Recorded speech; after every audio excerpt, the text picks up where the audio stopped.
एक गांव में एक पुरानी हवेली थी जिसके बारे में लोग कहते थे कि रात को वहां किसी औरत की चीखें सुनाई देती थीं।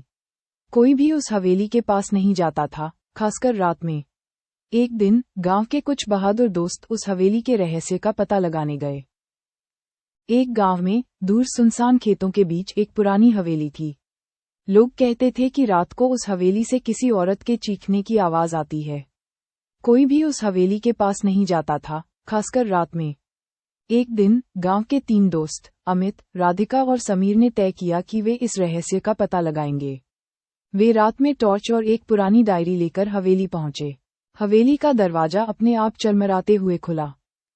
अंदर हवेली बहुत डरावनी थी। दीवारों पर मकड़ी के जाले थे और हर जगह धूल जमी हुई थी। वे तीनों धीरे धीरे आगे बढ़े। जैसे ही वे एक कमरे में दाखिल हुए, उन्होंने देखा कि वहां एक पुरानी कुर्सी पर एक औरत बैठी है। वह औरत डरावनी लग रही थी, उसकी आंखें लाल थीं और वह लगातार रो रही थी। अमित ने हिम्मत करके उस औरत से पूछा, आप कौन हैं?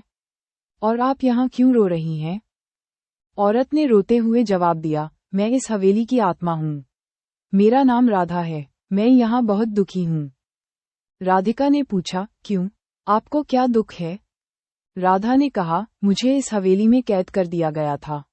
मैं यहाँ मर गई और मेरी आत्मा भटक रही है। मुझे यहाँ से कोई निकाल नहीं सकता।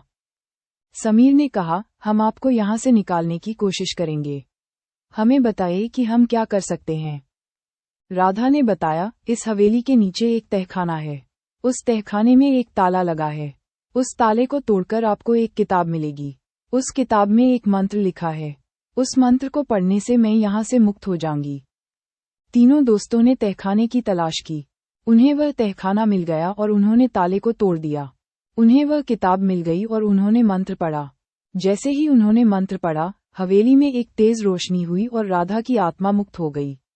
राधा ने तीनों दोस्तों को धन्यवाद दिया और फिर वह हमेशा के लिए हवेली से चली गई। तीनों दोस्त हवेली से बाहर निकले। वे बहुत खुश थे कि उन्होंने हवेली के रहस्य को सुलझा लिया था। वे गांव लौटे और उन्होंने गांव वालों को बताया कि हवेली अब सुरक्षित है। गांव वाले भी बहुत खुश थे कि हवेली अब सुरक्षित है और वे अब रात को भी हवेली के पास जा सकते हैं।